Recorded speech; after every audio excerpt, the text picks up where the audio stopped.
Hello बच्चों, तो चलिए इस प्रश्न को पढ़ते हैं। वृत्त X square plus Y square minus 2x minus 2y plus 1 बराबर 0, जो वृत्त X square plus Y square minus 6x plus 8y बराबर 0 के परितः घूमता है, के केंद्र का बिंदु पथ है। तो यहाँ पर देखो, इन चार विकल्पों में से हमें बताना है कि सही विकल्प कौन सा होगा।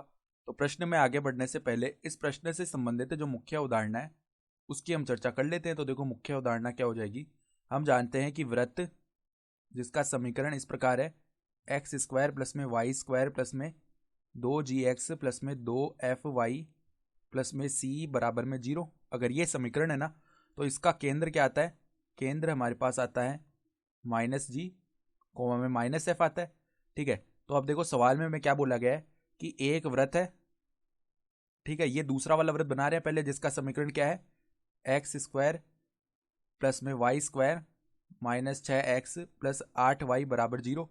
तो अगर हम इसका केंद्र लिखे ना, तो इसका केंद्र देखो लिख लेते हैं। इसके निर्देशांक क्या आएंगे, -g कोमा -f, यानी माइनस में देखो g का मान आएगा -3, तो यहाँ पे प्लस में 3 आएगा। ठीक है, फिर देखो -f लिखना है, तो f का मान आ जाएगा हमारा 4। ठीक है, तो -f का मान -4 आ जाएगा। तो इसका केंद्र तो हो गया 3 कोमा -4। अब इसके परितः यानी इसके बाहर बाहर एक वृत्त घूम रहा है। देखो मान लो इस प्रकार का कोई वृत्त है, ये इसके बाहर बाहर घूम रहा है। अब कौन सा वृत्त है, इसका भी हमें समीकरण दिया हुआ है। देखो, एक्स स्क्वायर प्लस में Y square minus 2x minus 2y plus 1 बराबर 0। ठीक है, तो यहाँ पर अगर हम इसका केंद्र लिखे ना, तो इसका भी हम केंद्र लिख लेते हैं। केंद्र के निर्देशांक देखो यहाँ पर क्या आ जाएंगे, देखो 1 आ जाएगा। ठीक है, -g का मान 1 बनेगा, और देखो f का मान आ रहा है -1, तो -f का मान भी 1 बनेगा। तो इसका केंद्र 1,1 आ रहा है। ठीक है, तो ये जो वृत्त है ना, ये पूरा घूमता जाएगा, यानी कि इसके केंद्र की स्थिति लगातार परिवर्तित होती रहेगी। इस प्रकार इसका केंद्र भी लगातार घूमता रहेगा, घूमता रहेगा, घूमता रहेगा। ठीक है, इसकी स्थिति लगातार परिवर्तित होती रहेगी इसके केंद्र की। तो हमें क्या करना है, इसके केंद्र का ही बिंदु पथ बताना है। तो अब देखो, ये जब केंद्र घूमेगा ना इस वृत्त के चारों ओर, ठीक है, तो यहाँ पर एक नया वृत्त बन रहा है, जिसको हमने यहाँ पर देखो इन छोटे छोटे डॉट के द्वारा दर्शाया है इस वृत्त को। ठीक है, तो ये वृत्त बनने वाला है। तो अब इस वृत्त का समीकरण निकालने के लिए हम क्या कर सकते हैं, देखो पहले त्रिज्या निकाल लेते हैं। इस बिंदु को अगर हम P बोल रहे हैं, इस बिंदु को हम Q बोल लें, तो PQ जो कि इस डॉट वाले वृत्त की त्रिज्या आ जाएगी। तो देखो PQ का मान निकालते हैं, वर्गमूल x2 माइनस x1 का स्क्वायर यानी 3 माइनस 1 का स्क्वायर प्लस में y2 माइनस y1 का स्क्वायर यानी -4 माइनस में 1 का स्क्वायर। तो ये देखो क्या आ जाएगी, 3 माइनस 1 यानी 2, इसका स्क्वायर किया 4, और यहाँ पर देखो -5 का स्क्वायर यानी कि 25। तो ये तो आ गई वर्गमूल 29 इकाई।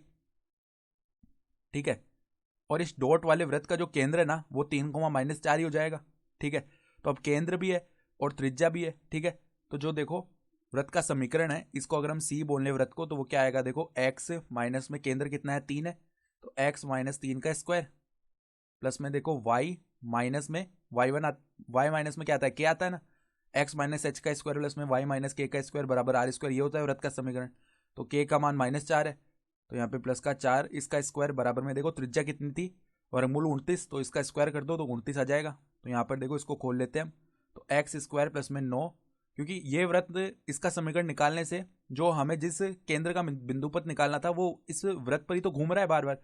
तो इस वृत्त का ही हम क्या निकाल लेते हैं, समीकरण निकाल लेते हैं। ठीक है, माइनस में 6x आ जाएगा, यहाँ पर प्लस में वाई स्क्वायर प्लस में 16 प्लस में 8y बराबर में 29 आ जाएगा।